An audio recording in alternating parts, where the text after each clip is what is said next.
Program rumah subsidi telah lama menjadi solusi pemerintah untuk membantu masyarakat berpenghasilan rendah memiliki hunian pertama.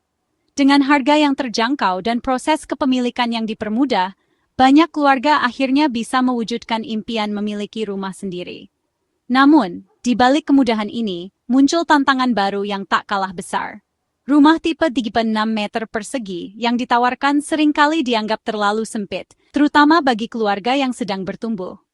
Ruang yang terbatas membuat aktivitas sehari-hari menjadi kurang leluasa, dan setiap sudut rumah harus dimanfaatkan semaksimal mungkin. Tidak jarang, ruang tamu juga berfungsi sebagai ruang belajar, bermain, bahkan tempat tidur tambahan. Bayangkan keluarga dengan 2 anak harus berbagi ruang terbatas untuk beristirahat, belajar, dan bermain. Anak-anak harus belajar berbagi kamar tidur kecil, sementara orang tua berusaha menciptakan suasana nyaman di tengah keterbatasan. Setiap anggota keluarga harus beradaptasi dengan ruang yang ada, meski kadang terasa sesak. Keterbatasan ruang ini bukan hanya soal kenyamanan, tapi juga berdampak pada kualitas hidup dan privasi. Anak-anak sulit mendapatkan ruang pribadi untuk belajar atau bermain, sementara orang tua pun kesulitan mencari waktu sendiri. Hal ini bisa memicu stres dan menurunkan keharmonisan keluarga. Banyak keluarga akhirnya terpaksa merenovasi rumah, yang tentu saja menambah beban biaya. Renovasi dilakukan agar rumah bisa menampung kebutuhan keluarga yang terus berkembang, meski seringkali harus mengorbankan halaman atau ventilasi yang memadai. Kritik terhadap ukuran rumah subsidi ini pun semakin nyaring, karena banyak yang merasa ruang yang ada tidak cukup layak untuk jangka panjang. Warga mulai menyuarakan aspirasi mereka, berharap pemerintah bisa menghadirkan solusi yang lebih manusiawi dan berkelanjutan. Rumah seharusnya bukan sekadar atap, tapi juga tempat tumbuh dan berkembang. Setiap keluarga berhak mendapatkan ruang yang cukup untuk menjalani kehidupan yang sehat, harmonis, dan produktif. Kebutuhan akan ruang yang lebih luas menjadi alasan pemerintah mulai mempertimbangkan standar baru untuk hunian bersubsidi. Dengan memperhatikan kebutuhan keluarga masa kini, diharapkan rumah subsidi ke depan bisa menjadi tempat yang benar-benar layak huni. Inilah saatnya program perumahan rakyat tidak hanya mengejar kuantitas, tapi juga kualitas hidup penghuninya. Rumah yang nyaman dan layak akan menjadi fondasi bagi generasi masa depan yang lebih baik.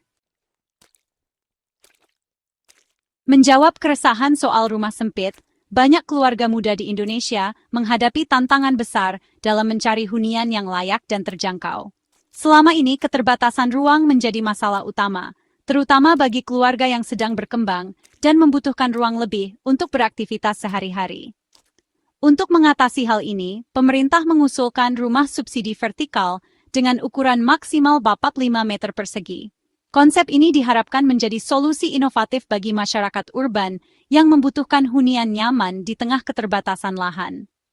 Menteri Keuangan Purbaya Yudi Sadewa dan Menteri PKP Marwarar Sirait sepakat, tambahan 9 meter persegi sangat berarti untuk kenyamanan keluarga. Penambahan ini bukan sekadar angka, tapi memberikan ruang gerak lebih luas dan meningkatkan kualitas hidup penghuni. Dengan luas ini, unit apartemen bisa punya 2 kamar tidur yang lebih lega, ruang keluarga nyaman, dan dapur fungsional.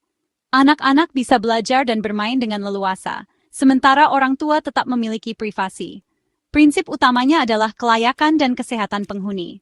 Sirkulasi udara yang baik, pencahayaan alami, serta ruang yang cukup untuk beraktivitas menjadi prioritas utama dalam desain rumah subsidi ini. Rumah subsidi tak lagi identik dengan hunian sempit, tapi kini menjadi tempat-tempat tinggal permanen yang layak, nyaman, dan mendukung tumbuh kembang keluarga. Program rumah subsidi tipe 36 tetap ada sebagai pilihan bagi masyarakat yang membutuhkan hunian lebih sederhana dan terjangkau. Namun kini, dengan hadirnya tipe MOP 5 meter persegi, masyarakat memiliki opsi baru yang lebih sesuai dengan kebutuhan keluarga yang berkembang dan menginginkan ruang lebih luas. Pemerintah ingin melayani berbagai lapisan masyarakat dengan solusi perumahan yang sesuai kebutuhan, mulai dari keluarga kecil hingga keluarga yang membutuhkan ruang tambahan. Gagasan rumah MOP 5 meter persegi ini adalah langkah maju dalam kebijakan perumahan Indonesia, membuka harapan baru bagi banyak keluarga untuk memiliki hunian yang layak, sehat, dan nyaman di tengah kota. Perluasan rumah subsidi ini menyasar segmen baru, masyarakat berpenghasilan tanggung atau MBT, MBT adalah kelas menengah yang penghasilannya terlalu tinggi untuk subsidi MBR, tapi belum cukup untuk beli rumah komersial. Mereka sering terjepit, harus menunda punya rumah, atau tinggal jauh dari tempat kerja. MBT mencakup profesi seperti PNS golongan awal, TNI Polri, guru, dosen muda, perawat, dan karyawan swasta. Skema rumah subsidi 45 meter persegi ini diharapkan jadi angin segar bagi mereka yang selama ini kurang terlayani. Dengan hunian yang lebih layak dan terjangkau, kelas menengah bisa lebih fokus membangun masa depan. MBT adalah wajah-wajah yang akrab guru, dosen, dan karyawan swasta. Guru dan dosen, pahlawan pendidikan, sering kesulitan punya rumah layak karena gaji tak sebanding harga properti. Banyak yang harus menempuh perjalanan jauh ke tempat kerja, menguras waktu dan tenaga. Program rumah subsidi 45 meter persegi diharapkan memudahkan mereka tinggal lebih dekat dengan tempat kerja. Jutaan karyawan swasta juga merasakan hal serupa. Harga rumah komersial terasa mustahil dijangkau. Program ini membuka harapan baru untuk memiliki aset dan masa depan yang lebih stabil. Kebijakan ini adalah bentuk apresiasi dan dukungan bagi para profesional yang jadi pilar bangsa. Ketika urusan rumah selesai, mereka bisa lebih optimal berkontribusi untuk kemajuan Indonesia. Harga tanah di kota besar jadi tantangan utama perumahan terjangkau. Pemerintah mengakali ini dengan memanfaatkan tanah milik negara yang tersebar di lokasi strategis. Pembangunan hunian vertikal untuk MBT diprioritaskan di atas lahan milik Direktorat Jenderal Kekayaan Negara. Dengan tanah negara, biaya lahan bisa ditekan hingga nol, membuat harga jual unit tetap terjangkau. Salah satu lokasi yang disiapkan adalah di Karawaci, Tangerang, dengan proses administrasi yang dipercepat. Pemanfaatan aset negara mempercepat pembangunan dan mendukung konsep kota berorientasi transit. Hunian di lokasi strategis memudahkan akses kerja, mengurangi kemacetan, dan menciptakan kota yang lebih berkelanjutan. Meski skema rumah subsidi makin luas, ada satu rintangan besar, catatan buruk di S-Link OJK. S-Link merekam riwayat kredit dan banyak calon pembeli rumah subsidi gagal KPR karena catatan kredit masa lalu. Tunggakan kecil di masa lalu, meski sudah lunas, tetap jadi penghalang. Ini menciptakan ironi. Pemerintah mendorong kepemilikan rumah, tapi regulasi perbankan justru jadi tembok penghalang. Menteri PKP menyebut ini sebagai lingkaran setan yang terus menjegal ribuan calon pembeli. Jika masalah S-Link tak diatasi, program rumah subsidi sulit tepat sasaran. Pemerintah sadar, masalah S-Link harus diselesaikan agar program rumah subsidi efektif. Menteri Keuangan berkomitmen mengadakan rapat khusus dengan OJK untuk mencari solusi. Tujuannya, calon pembeli yang mampu secara finansial tapi punya catatan buruk di masa lalu tetap bisa mengakses KPR. Sinergi antar kementerian jadi kunci, karena masalah perumahan tak bisa diselesaikan satu pihak saja. Salah satu opsi relaksasi persyaratan S-Link untuk KPR rumah subsidi, misal tak memperhitungkan tunggakan kecil yang sudah lunas. Opsi lain, pendampingan keuangan bagi calon debitur. Dialog intensif pemerintah dan OJK jadi langkah awal yang sangat penting. Muncul gagasan radikal pemutihan catatan kredit untuk rakyat kecil yang ingin mengakses KPR subsidi. Menteri PKP mengusulkan pemutihan S-Link sebagai bentuk keberpihakan negara pada rakyat kecil.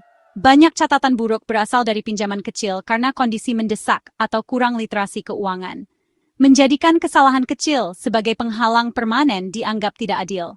Tentu, usulan ini perlu dikaji agar tak mengganggu stabilitas keuangan. Mungkin pemutihan hanya untuk KPR pertama dan tunggakan di bawah nominal tertentu. Intinya ini tentang memberi kesempatan kedua untuk membangun masa depan yang lebih baik. Kebijakan rumah subsidi 45 meter persegi yang kini tengah digagas menyasar kelas menengah dan memanfaatkan aset negara secara optimal menjadi salah satu terobosan penting dalam sektor perumahan nasional. Dengan adanya kebijakan ini, diharapkan semakin banyak keluarga Indonesia yang dapat memiliki hunian layak dengan harga terjangkau tanpa harus mengorbankan kualitas hidup mereka. Selain itu, solusi S-Link yang dihadirkan pemerintah memberikan harapan baru bagi masyarakat yang sebelumnya kesulitan mengakses pembiayaan perumahan. Kini, proses pengajuan KPR menjadi lebih transparan dan mudah, sehingga impian memiliki rumah sendiri semakin dekat untuk diwujudkan. Jika kebijakan ini dieksekusi dengan baik, dampaknya akan sangat luas. Kualitas hidup keluarga meningkat, anak-anak dapat tumbuh sehat di lingkungan yang aman dan nyaman, serta memiliki ruang untuk belajar dan bermain. Orang tua pun bisa merasa lebih tenang, karena tahu keluarganya tinggal di tempat yang layak dan mendukung kesejahteraan bersama. Pembangunan hunian vertikal juga menggerakkan sektor konstruksi secara masif, menciptakan ribuan lapangan kerja baru, serta mendorong pertumbuhan ekonomi di berbagai daerah. Industri bahan bangunan, jasa arsitektur, hingga UMKM lokal pun ikut merasakan manfaatnya. KPR yang kini lebih mudah diakses memperkuat sektor keuangan nasional, memperluas inklusi keuangan, dan memberikan peluang bagi lebih banyak keluarga untuk membangun masa depan yang lebih baik. Kebijakan ini adalah langkah strategis untuk menjaga momentum pertumbuhan ekonomi nasional, sekaligus memperkuat fondasi sosial masyarakat Indonesia. Pada akhirnya, ini bukan sekadar soal rumah, tapi juga soal martabat dan hak asasi. Setiap warga negara berhak atas tempat tinggal yang layak dan membanggakan. Dengan rumah yang layak, keluarga bisa tumbuh dan berkembang, anak-anak bisa belajar dengan tenang, dan masyarakat menjadi lebih harmonis. Namun, implementasi kebijakan ini membutuhkan pengawasan ketat dan komitmen dari semua pihak, baik pemerintah, swasta, maupun masyarakat. Dengan target aturan rampung pada Oktober 2025, langkah awal sudah dimulai. Ini adalah momentum penting yang harus dijaga bersama. Harapannya, kebijakan ini menjadi babak baru dalam sejarah perumahan rakyat Indonesia, membuka peluang bagi generasi mendatang untuk hidup lebih baik. Menuju masa depan di mana setiap keluarga Indonesia memiliki rumah yang membanggakan, aman, dan nyaman untuk ditinggali.